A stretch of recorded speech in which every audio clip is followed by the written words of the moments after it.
Darah itu, Bu. Saya kok kalsium ya, Pak? Oh, kan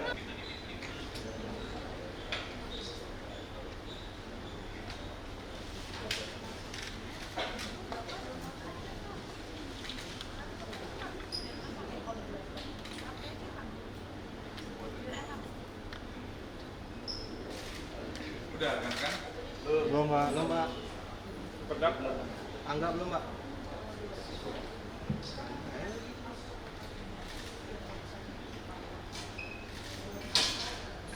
Cukup, Pak. Sikat, Pak.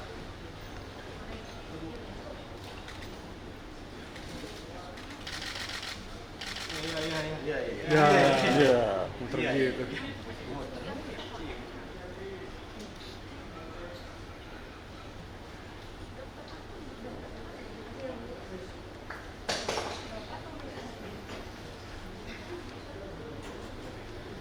Udah. Udah, Pak. Assalamualaikum warahmatullahi wabarakatuh. Salam sejahtera buat kita semua. Shalom, Om Swastiastu. Salam kebajikan, namo buddhaya. Rahayu. Yang saya hormati Wadir Reskrim Polda Metro Jaya, kemudian Kasubdit Resmob atau Tahbang di Reskrim Polda Metro Jaya, kemudian Kasat Reskrim Polres Tangsel, satu lagi maaf lupa Bapak Kapolres Tangsel juga hadir sebelah kanan saya. Rekan-rekan, kita akan melaksanakan press release pengungkapan kasus pembunuhan berencana. Pembunuhan berencana yang beberapa waktu lalu diungkap oleh tim gabungan Subdit Resmob di Treskrim Polda Metro Jaya dengan Polres Tangsel.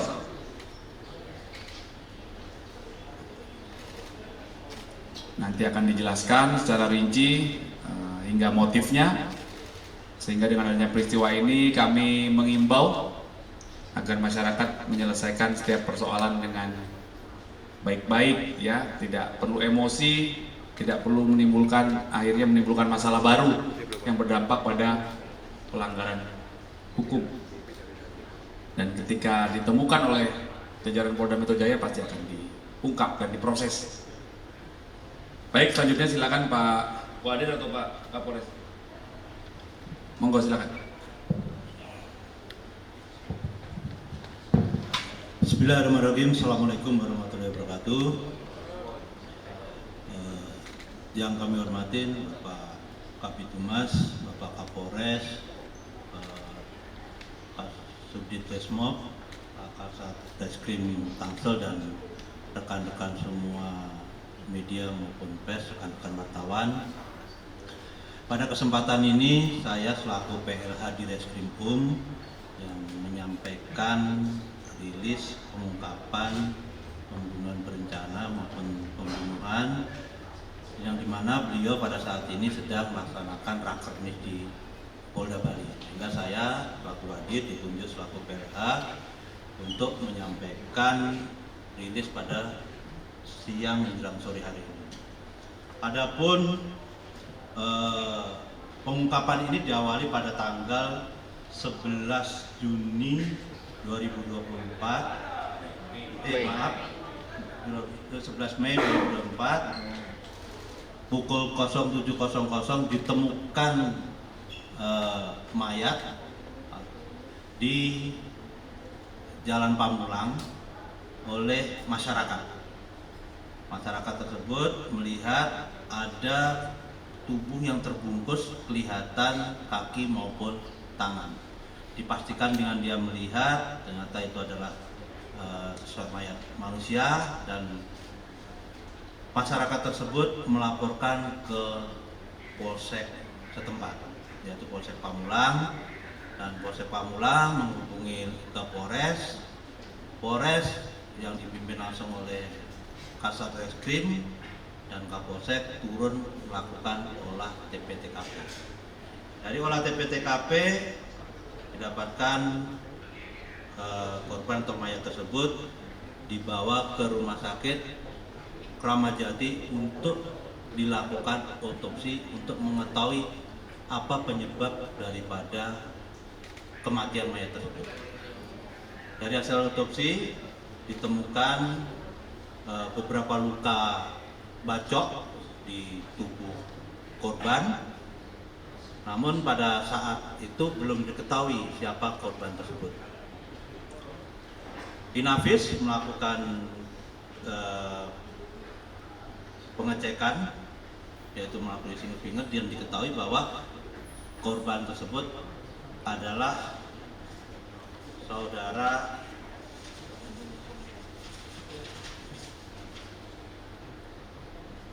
Wahab. Dari sinilah Kasat Reskrim menghubungi Bapak Kapolres menceritakan tentang penemuan mayat tersebut, dan Bapak Kapolres menghubungi kami untuk dilakukan pembentukan tim. Saya tunjuk langsung Kasubdit Resmob yang nanti akan menjelaskan secara utuh kronologis maupun motif. Namun sebelum itu nanti Bapak Kapolres akan memberikan penjelasan bagaimana korban itu berada dan bagaimana tersangka-tersangka itu berada di wilayah hukum Bapak Kapolres. Mungkin dari saya itu saja, selanjutnya silakan untuk Bapak Kapolres. Baik, Assalamualaikum warahmatullahi wabarakatuh. Salam sejahtera untuk kita semua. Om Swastiastu, Namo Buddhaya, salam kebajikan. Yang saya hormati Kapolres Humas, yang saya hormati Wadir Krim Kasubdit Resmob, Kasat Reskrim, dan seluruh rekan-rekan media. Tadi sudah disampaikan panjang lebar oleh beliau Wadir Krim bahwa benar di wilayah kami terjadi di TKP Jalan Perumahan Makadam Haji Saleh RT 4 RW 2 Benda Baru Pamulang. Di situ masyarakat melihat yang melintas ada bungkusan sarung, di situ kelihatan tubuhnya. Setelah itu melapor kepada Polsek Pamulang, dan Polsek Pamulang langsung mendatangi TKP dan berkoordinasi dengan kami Reskrim yang ada di Polres Tangerang Selatan. Setelah itu kami tidak lanjuti, dari disampaikan oleh beliau, kami langsung berkoordinasi dengan Wadir Krim untuk membuat tim kecil khusus untuk menindaklanjuti olah TKP yang tadi sudah disampaikan oleh beliau. Setelah itu bersama jajaran tim bergerak untuk menindaklanjuti mencari barang bukti semuanya, termasuk CCTV. Lebih lengkapnya nanti akan disampaikan oleh Kasubdit Resmob. Mungkin itu saya sampaikan. Terima kasih. Assalamualaikum warahmatullahi wabarakatuh.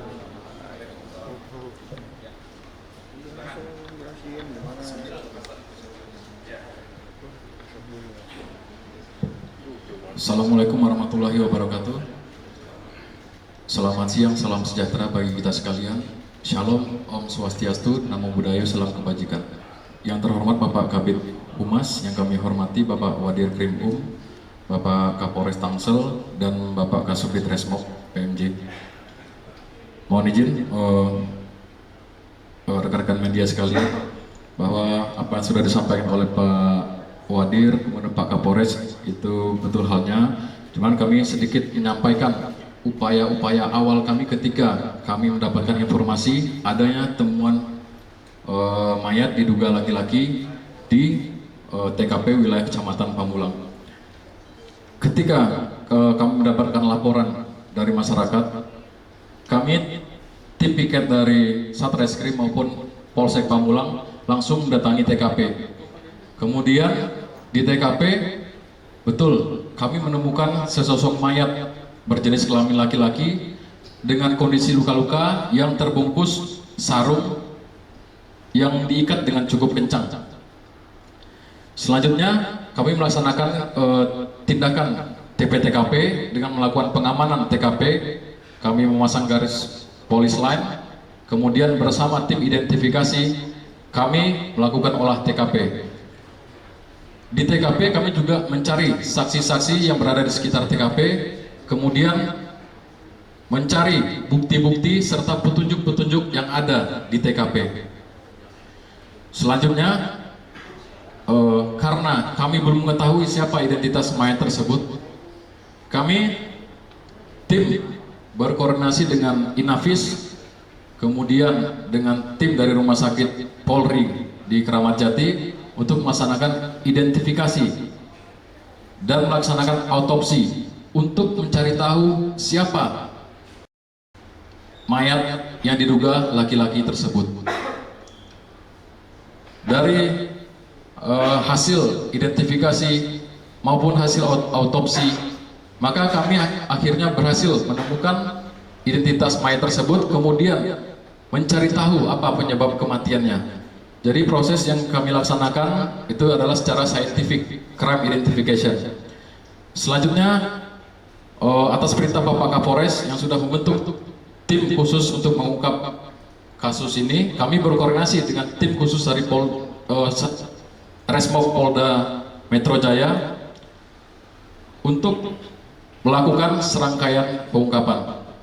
Selanjutnya, serangkaian pengungkapan tersebut akan dijelaskan oleh Bapak Kasubdit Resmob. Demikian, terima kasih. Assalamualaikum warahmatullahi wabarakatuh. Salam sejahtera, salam, Om Swastiastu, Namo Buddhaya, salam kebajikan. Yang kami hormati Bapak Kabitumas, Bapak Wadireskrim Bapak Kapolres Tangsel, Kasat Reskrim Polres Tangsel, serta seluruh rekan-rekan media yang kami banggakan.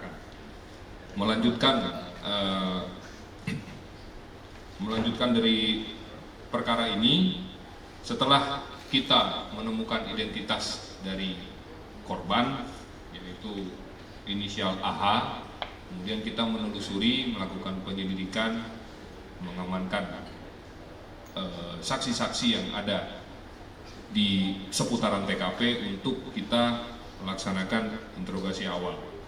Kemudian kita mendapatkan keterangan bahwa kronologis kejadian berawal dari pelaku bernama FA, bekerja di warung rokok bernama The Tim Hidayah, milik kakak sepupu pelaku, yaitu korban AH. FA bekerja di tempat korban diperkirakan 4 bulan, terhitung sejak bulan Januari 2024 sampai dengan sekarang. Selama pelaku bekerja di warung rokok tersebut, sering mendapatkan perlakuan kurang baik dari korban selaku pemilik warung rokok. Atas kejadian tersebut, pada hari Kamis, tanggal 9 Mei 2024, pukul 22 WIB, pelaku FA cerita atau curhat kepada saudara N, selanjutnya disebut sebagai pelaku 2, yang merupakan teman pelaku yang bekerja sebagai karyawan di Soto Lamongan yang lokasinya di seberang dari warung rokok tersebut. Adapun yang disampaikan FA ini, yang bersangkutan merasa tidak betah bekerja di warung rokok karena sering mendapat perkelakuan yang kasar, istirahat yang kurang, dan tidak diperhatikan terkait masalah makan oleh korban. Pada saat cerita tersebut, N menyampaikan secara lisan kepada FA, jika kamu merasa tidak senang dengan perlakuan kakak sepupumu, kamu cari kerjaan di tempat lain saja, dan terhadap kakak sepupumu, kamu bacok saja. Dan itu ada golok di warung penjual kelapa. Warung penjual kelapa berlokasi tepat di sebelah warung rokok milik korban. Namun hal itu tidak direspon oleh FA. Adapun N mengarahkan hal tersebut karena didasari adanya rasa sakit hati juga dari N kepada korban karena beberapa kali tidak boleh hutang rokok maupun kopi di warung korban. Kemudian pada hari Jumat tanggal 10 Mei sekitar 4.30 WIB setelah subuh, korban AH membangunkan FA secara paksa dengan cara menarik sarungnya dan mengatakan dalam bahasa Madura, kalau kamu tidur-tidur saja di sini, mending kamu tidak usah kerja. Atas kejadian tersebut, pelaku merasa sakit hati dan marah terhadap korban, sehingga pelaku alias FA setelah kejadian subuh tidak berkomunikasi dengan korban. Selanjutnya pukul 12 WIB, FA mendatangi warung penjual kelapa saat penjual kelapa sedang melaksanakan sholat Jumat untuk mencari sebilah golok di atas meja tumpukan kelapa, namun tidak ketemu. Setelah itu pelaku kembali ke lokasi kejadian. Sekitar 15 menit pelaku FA kembali mendatangi warung penjual kelapa dan menemukan golok yang ada di bawah meja dagangan es kelapa. Setelah menemukan sebilah golok tersebut, FA kembali ke warung rokok dan menyimpan golok tersebut di tumpukan tabung gas 3 kilo dengan tujuan agar tidak diketahui maksud oleh korban. Sekitar pukul 15.30, orang yang berbelanja ke warung korban, saat itu korban membangunkan FA yang baru saja tidur untuk melayani pembeli tersebut, sedangkan posisi korban saat itu sedang makan. Emosi FA saat itu memuncak karena kurang tidur, kurang istirahat, kemudian belum makan. Kemudian segera setelah melayani pembeli tersebut, saat korban masih makan makanannya dengan posisi menghadap ke jalan, secara tiba-tiba FA mengambil golok yang telah disimpan pada tumpukan tabung gas 3 kg dan membacok korban sebanyak 4 kali. 1 kali bacokan dari arah belakang korban yang mengakibatkan luka robek pada leher belakang sebelah kanan. Selanjutnya korban jatuh ke lantai dengan posisi menghadap ke atas, lalu dibacok lagi sebanyak 3 kali yang menyebabkan luka robek pada tangan kiri dan luka robek pada leher depan sehingga korban meninggal dunia. Setelah korban meninggal dunia, kemudian korban ditutupi dengan kasur lantai oleh pelaku, oleh FA, kemudian menemui N yang sedang berada di toko roti donat di seberang warung rokok TKP dan memberitahu sudah dikerjakan. Kemudian N merespon dengan mengacungkan jari jempol kanan sambil tersenyum kepada FA. Selanjutnya FA membawa korban ke dalam kamar mandi, lalu membersihkan golok, membersihkan lantai, dan membersihkan kasur serta menjemur kasur di sebelah warung rokok tempat TKP. Perbuatan FA tersebut diketahui oleh N, sehingga N mengamati seputaran lokasi kejadian dengan maksud jika ada pembeli yang datang ke lokasi kejadian, N memberitahu bahwa penjaga toko sedang keluar. Selanjutnya N mendatangi warung rokok tersebut dengan tujuan membantu FA yang sedang membersihkan warung rokok atau TKP. Setelah selesai membersihkan warung rokok atau TKP itu, FA meminta tolong kepada N untuk membeli kebutuhan warung seperti rokok, minuman, good day, 1 kardus, dan lain-lain. Selanjutnya sekitar pukul 18, N jalan menuju Agen 21 yang terletak di wilayah Ciater, Tangerang Selatan untuk membeli kebutuhan warung rokok tersebut.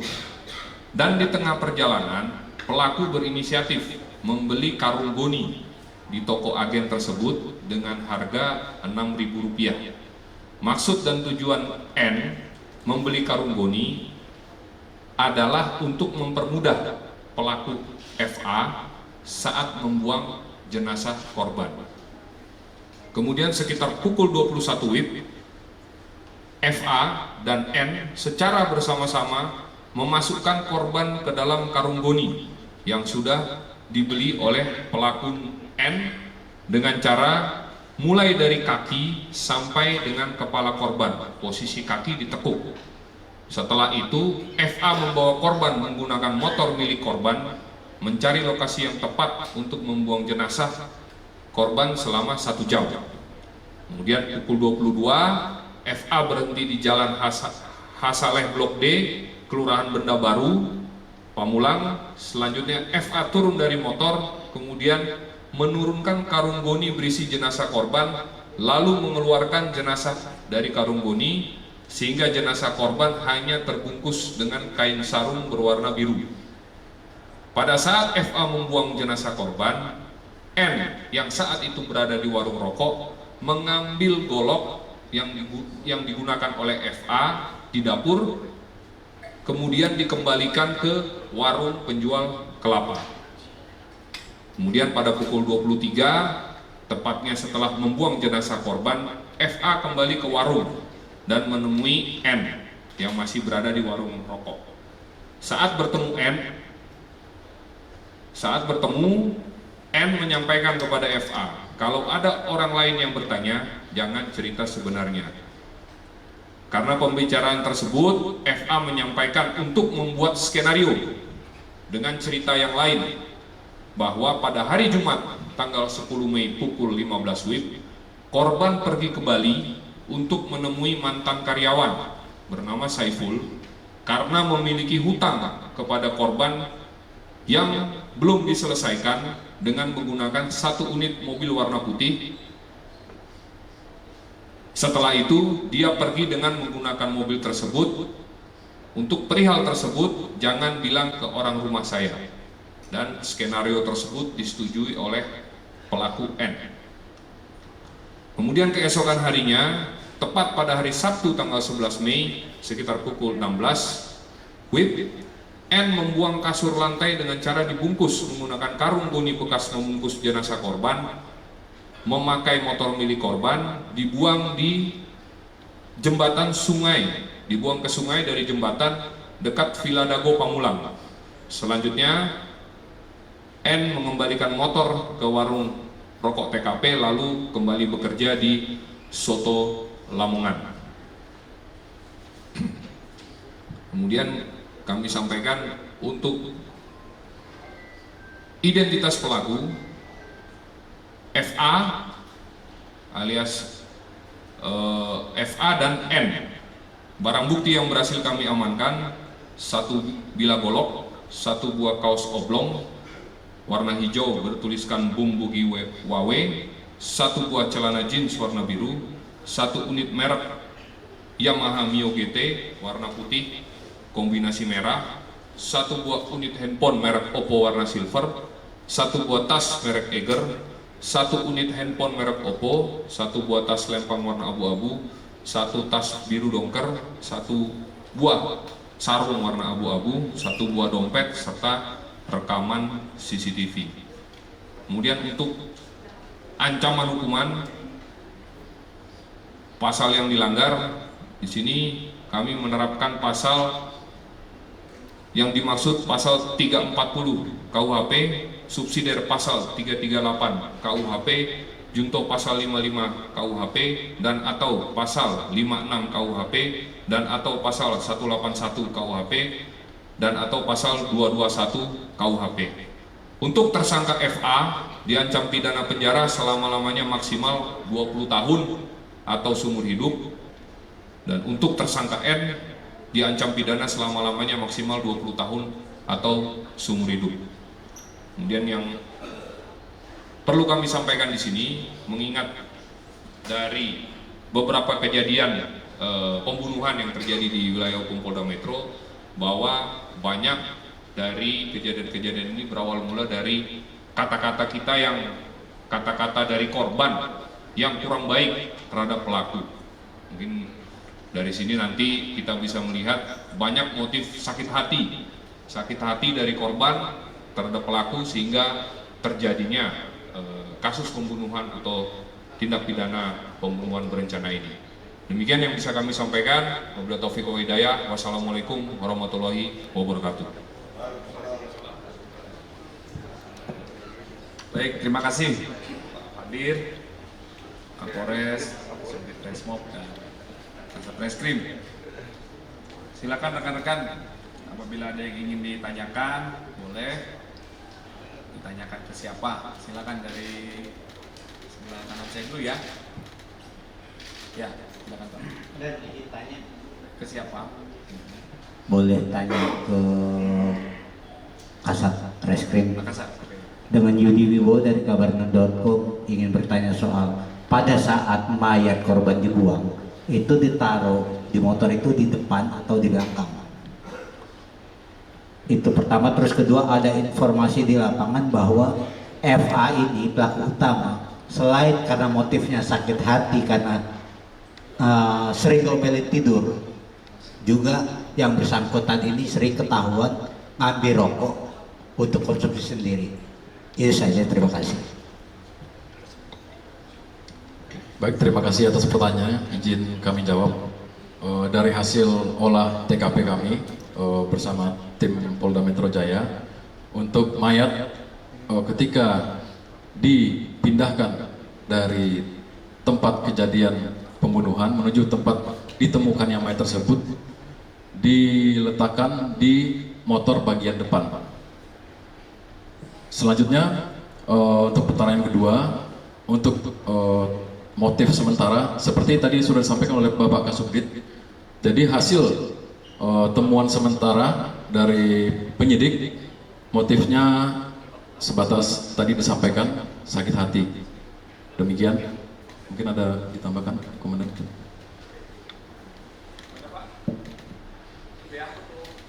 Dari sebelah kanan saya, Mas Hendra.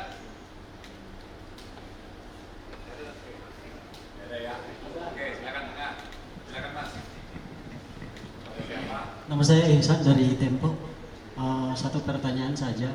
Pertama, apakah kepada Pak Kasat, ya Pak Kasat, apakah pelaku ini dia juga melakukan pencurian atau pengambilan barang atau harta kekayaan korban dalam kasus ini? Kedua, apakah pelaku ini setelah sakit hati dia punya niat, adakah niat awal untuk membunuh si korban sebelum dia diberi jalan oleh si M? Apakah niat itu sudah muncul sebelum pertemuan dia dengan M? Terima kasih.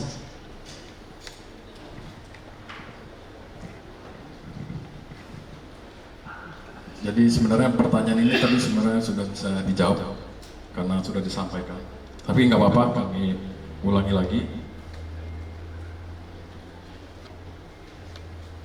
Tadi pertanyaan pertama terkait pertanyaan pertama tadi, apakah pelaku juga melakukan tindakan pencurian sebelum melakukan aksi tersebut. Hasil olah TKP dari bukti-bukti petunjuk yang ada, kemudian dari pemeriksaan, serangkaian pemeriksaan terhadap saksi-saksi, untuk motif tersebut belum ditemukan. Jadi seperti di awal tadi, motif sementara seperti yang sudah disampaikan tadi oleh Bapak Kasubdit. Selanjutnya, pertanyaan kedua, untuk niat membunuhnya timbulnya kapan? Jadi niat itu timbul setelah ada komunikasi antara kedua tersangka.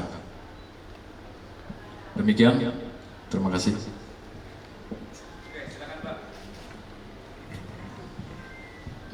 Selamat siang Pak. Saya Nurul dari Metro TV. Mau tanya, ini kan mereka korban dan juga pelaku sepupuannya, kakak sepupu. Ini mereka emang tinggal bareng di satu rumah yang sama atau enggak? Terus juga kalaupun memang tinggal bareng, di rumah itu ada anggota keluarga lain enggak ya? Dan kalaupun ada, apakah anggota keluarganya ini sempat menanyakan gitu ke pelaku di mana keberadaannya? Seperti yang tadi disampaikan, alibinya misalnya ditanya sama orang korban ini kemana, dibilang ke Bali gitu Pak. Ada perlawanan nggak waktu kan pertama kali dibacok itu yang pertama dari belakang, terus setelah itu sempat ada perlawanan nggak dari korban? Terima kasih Pak. Kami bantu jawab. Untuk yang pertanyaan pertama, korban pelakunya hanya tinggal berdua di Jakarta. Untuk dari istri dari korban juga semua berada di Sumeneb, ada di Madura. Jadi hanya berdua tinggal di Jakarta. Jadi pelaku ini, ulangi, korban sudah bekerja kurang lebih 4 tahun di Jakarta dan akhirnya bisa membeli warung kios ini dengan hasil usahanya tersebut. Nah, baru akhir Desember kemarin memanggillah dari saudaranya, adik sepupunya ini untuk membantu bekerja di kios miliknya tersebut. Kemudian kemudian pertanyaan kedua, apakah ada perlawanan? Dari hasil penyelidikan dan dari hasil olah TKP. Untuk perlawanan tidak ada, karena yang bersangkutan korban dibacok itu dari posisi membelakangi. Jadi korban menghadap ke sebelah sana, pelaku membacok dari belakang. Jadi sebelum ada perlawanan, korban sudah terjatuh dan kemudian dibacok lagi di lehernya sehingga korban langsung meninggal dunia seketika. Demikian.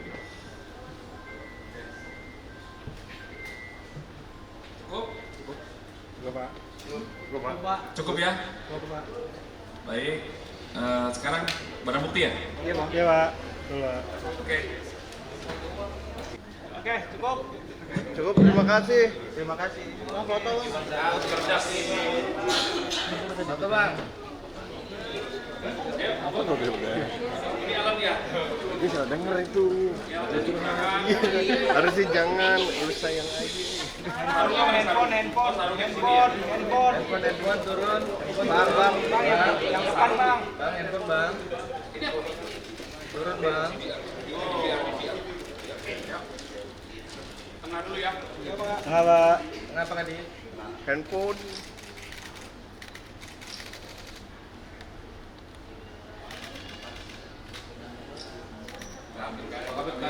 Kanan ya.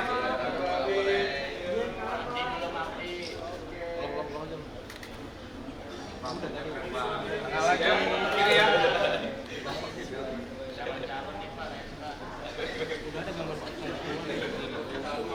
Tengah Pak Kabit. Tengah Pak Kabit. Jangan gampang emosi ya, sabar ya. Pak Kabit.